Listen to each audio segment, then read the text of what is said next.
My name is Grace Whitman. I'm 36 years old, and I'm raising two daughters on my own Neva, who's 11, all sharp edges and endless questions. And Riley, who's 9, the kind of child who radiates warmth without trying. We live in Asheville, North Carolina, in a 3-bedroom house tucked onto a quiet street where dogwoods bloom each spring, like they're determined to prove something beautiful still exists. The house isn't fancy. The floors creak in familiar places, the paint needs refreshing, and there's always at least one stray crayon or glue stick hiding where it shouldn't be. But it's safe.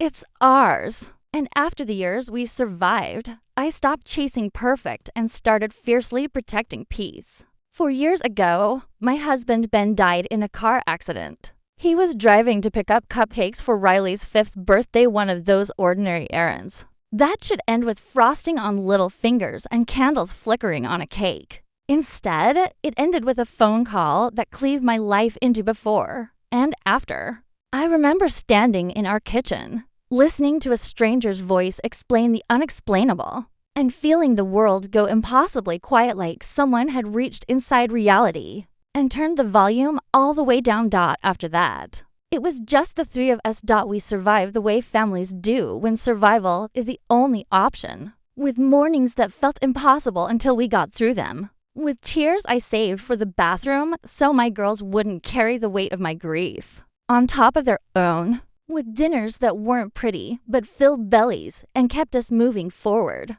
Slowly, we built a rhythm, small, imperfect, and surprisingly sturdy. Ava is the kind of child who can spend an hour explaining why octopuses are essentially aliens, and then pivot seamlessly into drawing a comic strip about underwater civilizations. Riley will give away her last cookie without a second thought, then spend the entire afternoon constructing elaborate cardboard neighborhoods, complete with tiny residents and neighborhood rules. They bicker over snacks, steal each other's hoodies, and giggle long past bedtime when they think I can't hear them. And when life strikes hard, they're always the first to squeeze my hand, their small fingers wrapped around mine, like a promise that says, we're still here. We're not going anywhere.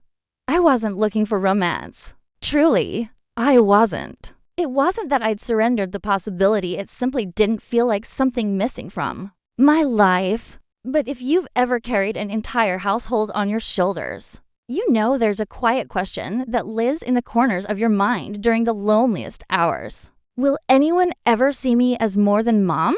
Will someone stand beside me without treating me like a project to manage or a problem to solve? When someone finally did see me that way, or seemed to, I let myself lean into it.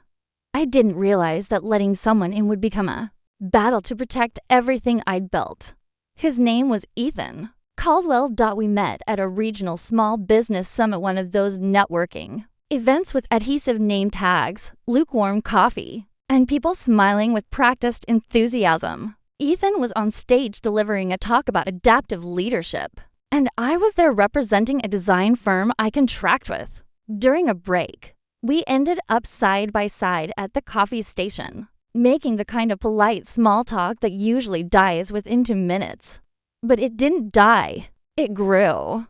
He was easy to talk to, confident without being overbearing, charming in a measured, deliberate way that felt intentional but not off-putting. He asked questions and actually paused for my answers. He didn't glance over my shoulder scanning for someone more important. We traded stories about growing up in the South and debated regional barbecue styles. With the seriousness of political analysts, Ethan was 38, divorced, no children. He'd recently relocated from Atlanta for a management position at a logistics company. I remember noticing his eyes calm and steady, the kind that made you think, maybe this person is safe.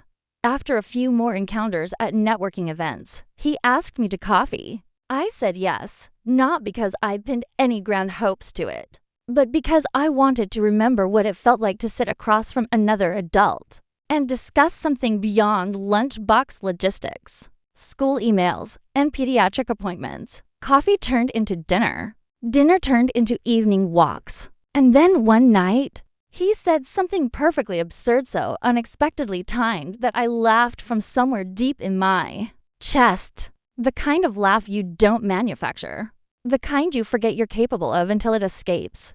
Ethan didn't rush into meeting Ava and Riley, and I respected that restraint. After a couple of months, I brought up the idea, and he responded with what seemed like genuine curiosity. He asked about their personalities, their daily routines, what made them light up, what made them struggle. When the day finally arrived, he appeared with thoughtful gift coloring books for Riley, a quality sketch pad for Ava, and told them, with convincing sincerity, that they'd need to teach him how to draw properly because he was hopeless. I watched from the kitchen doorway while they settled onto the living room rug together. Riley launched into an elaborate explanation of her cardboard housing developments, complete with building codes and resident requirements. Ava tested him with pointed questions like she was conducting an interview for a highly selective position.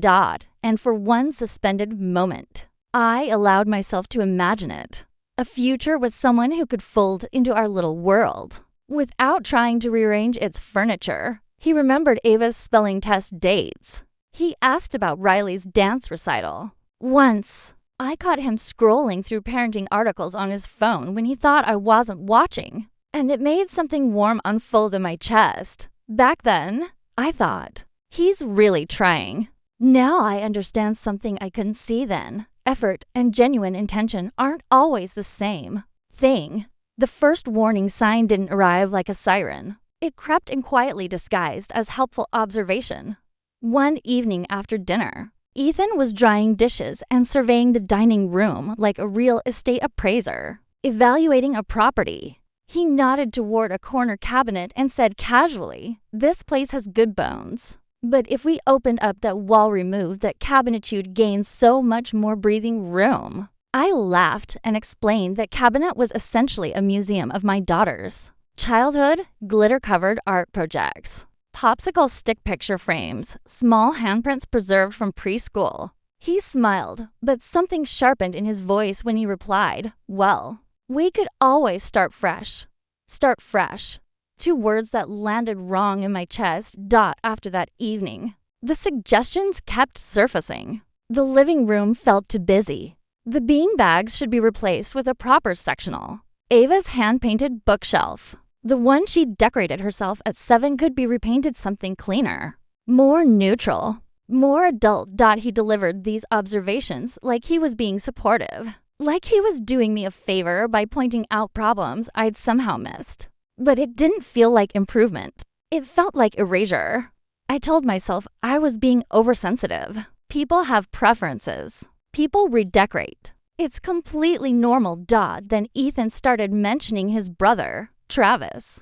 The first time was a passing comment. Travis had been struggling since a bitter divorce and a string of failed jobs. He was staying with their parents in Charlotte, but tensions were escalating. Ethan said something like, "He's going to need a real landing spot eventually." I didn't press for details. It felt like background noise, someone else's family complication, distant from my front porch. Until suddenly it was single quotes T. A few weeks later, Ethan asked if Travis could join us for dinner. I hesitated, but agreed. I didn't want to be the girlfriend who wasn't understanding about family obligations. The girls were actually excited. Ava loves meeting new people, and Riley has never encountered a stranger she couldn't befriend. Travis arrived almost 40 minutes late, carrying the smell of marijuana and stale cologne like accessories, acting as though the world owed him compensation for unspecified injuries. He barely acknowledged Ava and Riley when they asked him questions. He answered in clipped syllables like basic politeness caused him physical pain. At the table, he delivered a bitter monologue about life's fundamental unfairness. How women always take everything in divorces. How nobody ever offers him a legitimate opportunity. Ethan laughed a little too enthusiastically, trying to paper over the discomfort with charm. Later, while I was clearing plates, he said quietly, "He's just venting. He's been through a lot." I nodded, but something heavy had settled in my stomach. The following morning, Riley asked me completely casually, like she was inquiring about breakfast, "Mom, is Uncle Travis going to live with us?" I stopped mid-stride. Why would you ask that? Sweetheart. She shrugged, unconcerned. He told me maybe. That afternoon, I asked Ethan directly. He didn't hesitate, didn't even blink. I mean, it's an option, he said. Just until he stabilizes. We have the spare room. The spare room. The room that wasn't spare at all, the one containing my desk, my client's samples, the art supply shelves, the memory boxes I still hadn't finished sorting. Because some grief doesn't organize itself into labeled containers on command, I said. No. Ethan's expression tightened for a fraction of a second before he smoothed it into something more palatable. Let's not turn this into a whole production, Grace. But it already was after that conversation. The atmosphere shifted gradually at first, then with gathering momentum. Ethan didn't immediately revisit the topic of Travis moving in, but he started planting observations in everyday conversations like seeds in carefully prepared soil. The household needed more structure. The girls were sweet, but a little discipline would benefit them. He proposed chore charts and rigid routines the way a manager proposes. Performance improvement plans like my daughters were. Underperforming employees who needed correction. I believe in responsibility. Ava and Riley help with dishes, fold laundry, clean their messes. But what Ethan described wasn't teaching. Responsibility. It was establishing control. Then one evening he arrived carrying a furniture catalog, like he'd been waiting for permission to redesign my entire existence. Not a suggestion for a new lamp, not a minor update. A complete transformation. He flipped through glossy pages and announced, "We should make this space feel more grown up. Honestly, this house still feels like it belongs to children."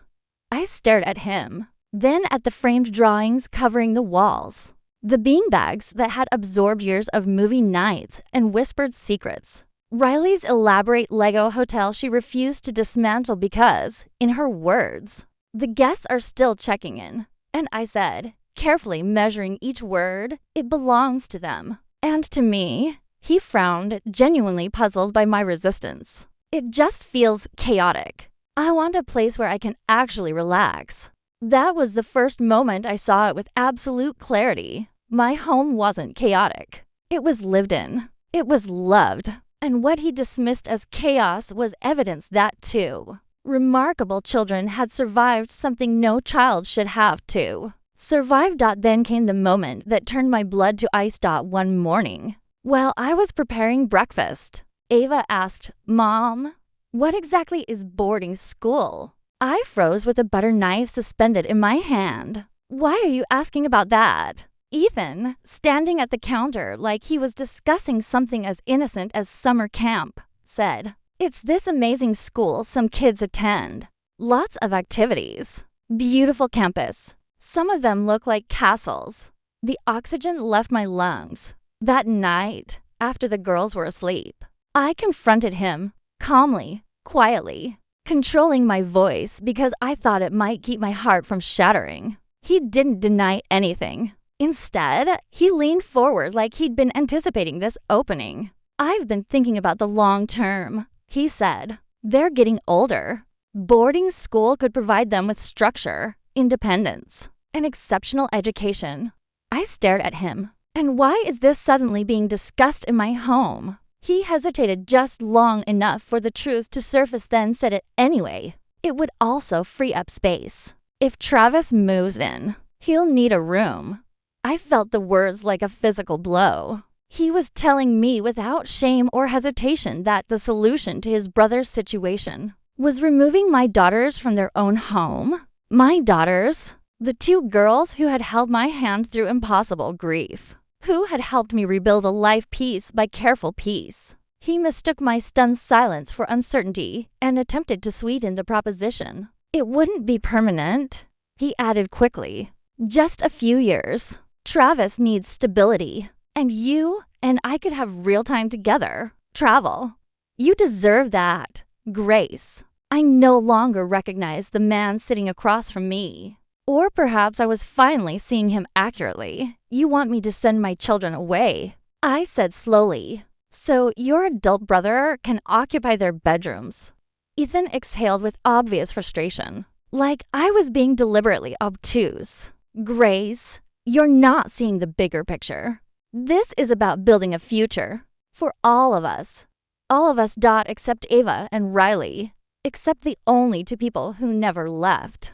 I didn't raise my voice. I didn't throw anything. I simply walked upstairs, kissed each of my daughters on their foreheads, and sat in the hallway outside their rooms until morning light crept through the windows, listening to their quiet breathing, reminding myself what actually mattered for the following days. Ethan behaved as though the conversation had never occurred. He still brought coffee, still offered to prepare dinner, still spoke in that smooth, measured tone that had once felt reassuring. But the house felt fundamentally different, like someone had walked through every room with a measuring tape, calculating what could be removed, what could be replaced, what didn't deserve to stay. I grew quieter, not from fear, because I was watching and finally seeing.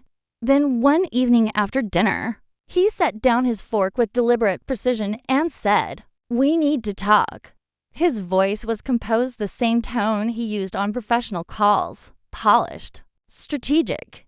He positioned himself across the kitchen table and said, "I've given this considerable thought. I understand you're not comfortable with boarding school, but I think you're reacting emotionally rather than logically." My fingers tightened around my water glass.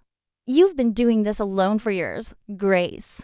He continued, "I can see you're exhausted. A real break would transform everything. For you and for them. These institutions are exceptional someday. They'll thank you for the opportunity." He continued speaking, steady and certain, as though he'd already concluded the argument in his mind and was merely informing me of the outcome. "And Travis isn't some villain, Grace.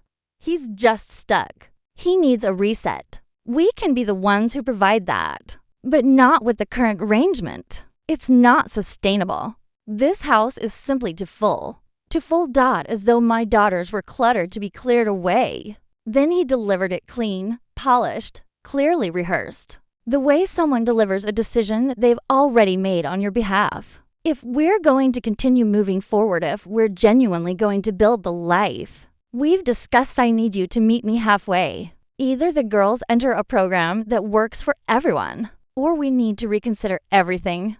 I studied him, waiting for the moment when he'd laugh and admit he'd temporarily lost his mind. That moment never arrived. So I said slowly, "If I don't send Ava and Riley away, you're telling me you'll end our relationship?" He nodded once, firmly. "This isn't an ultimatum," he clarified quickly. "It's about compatibility, values, how we prioritize family." I felt my voice become remarkably calm in a way that surprised even me. "And my children don't fit into your priorities." He flinched slightly, but recovered and said the sentence that severed whatever remained between us. "They're part of your past, Grace. But we need to build something new." That was the moment everything ended. Not because the words were cruel in some dramatic way, but because they were honest in a devastating one. And once I heard them spoken aloud, I could never unhear them. I rose from my chair, walked to the sink, and faced the window so he wouldn't witness the exact moment my expression shifted from confusion to absolute certainty. "You need to leave, Ethan." "Grace, no. Come on. Let's discuss this." I turned to face him. "You're right about one thing," I said. "I am tired, but not from being a mother. I'm tired of pretending you're safe from my family. Tired of translating control into concern so I don't have to acknowledge what I've been looking at all along." He opened his mouth, another prepared speech ready. I cut through it. "You want my trust. Earn it. You don't get to walk into my home, label it overcrowded, and decide my children are the obstacle that needs removing." His eyes went glassy, attempting to look wounded. "So you're choosing them over me?" he said. "Yes," I answered without a moment's pause. "Every single time." He stood, collected his keys, and departed, no apology, no softening at the end. Just the sound of the door closing, like punctuation at the end of a finished sentence. I didn't cry.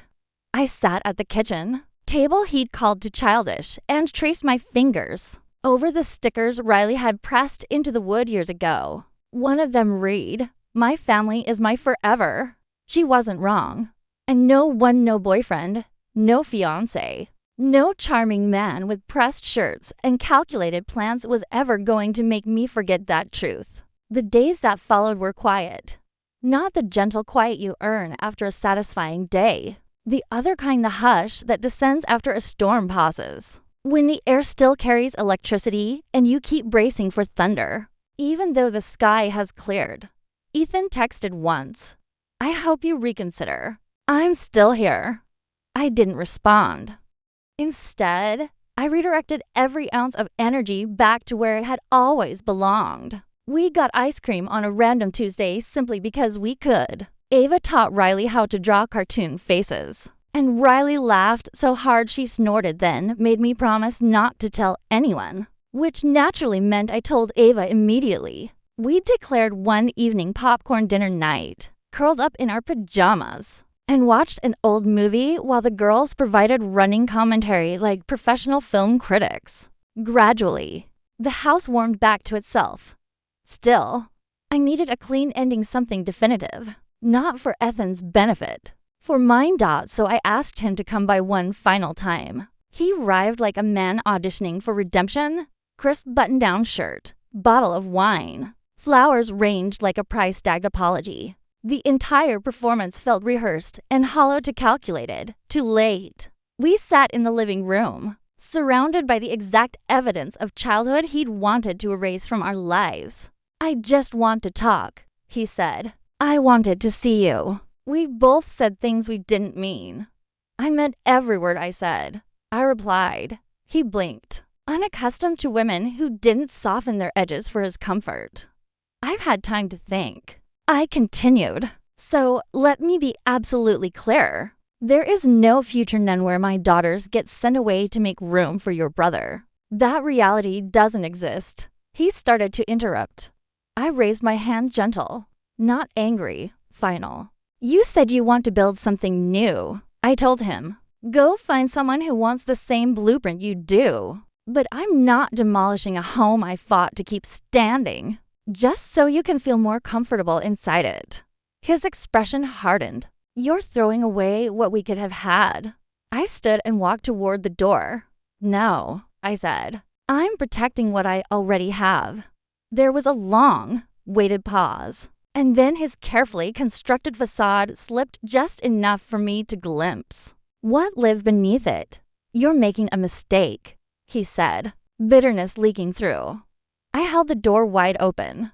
"No," I answered. I nearly made one, but I caught myself just in time.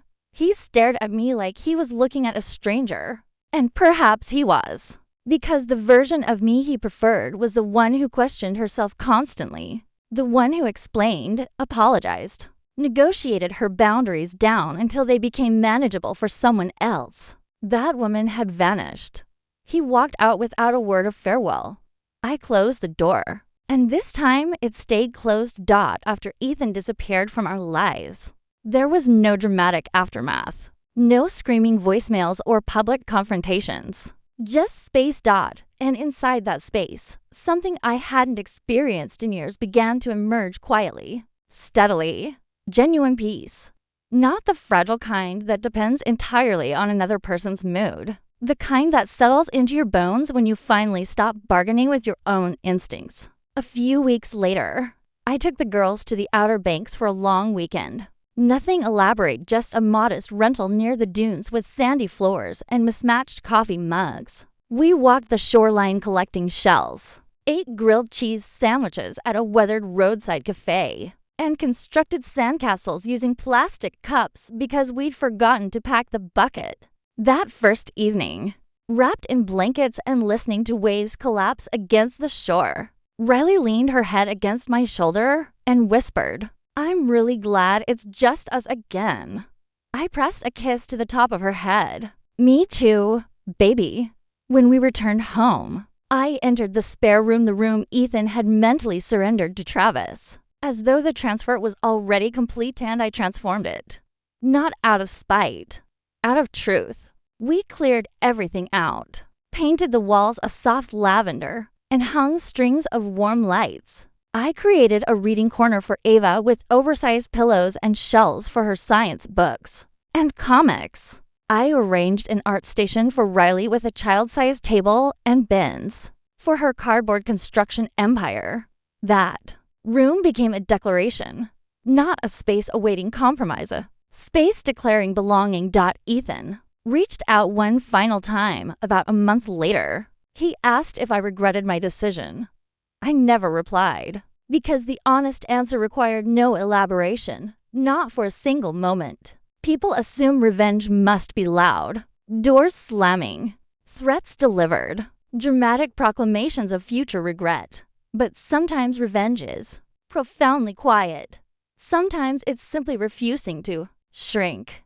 Sometimes it's establishing boundaries so calmly that the other person finally comprehends they cannot move you. That's the path I chose. Not bitterness, clarity. Not chaos, dignity. Not him -us. And if you've stayed with me this far, I want to share what this experience taught me. Love never asks you to sacrifice your children for someone else's convenience. You cannot communicate your way out of manipulation. You cannot redecorate over disrespect. And you cannot send your family away simply so a man can claim ownership of the space you built. A genuine partner doesn't arrive with blueprints to replace your life. They arrive ready to join it with care, with patience, with authentic respect for the people who were there first. So if you're listening to this and you've ever felt torn between romance and responsibility, hear me clearly. You are not selfish for saying no.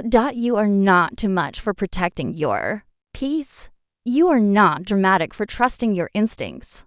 The right person will never ask your children to shrink so someone else can spread out. They won't disguise control as compromise. They won't treat your home like a renovation project and your children like inconveniences to manage. And if someone does, you walk away. You close the door, and you never apologize for it. Because sometimes the most powerful thing you can build isn't a relationship. It's a life no one else gets to touch. If this story resonated with you, I'd love to hear from you in the comments. Have you ever had to choose your peace over someone else's plan for your life? And if you want more stories like this one, please like, share, and subscribe. And carry this with you. Love should never require you to send your children away. Ever.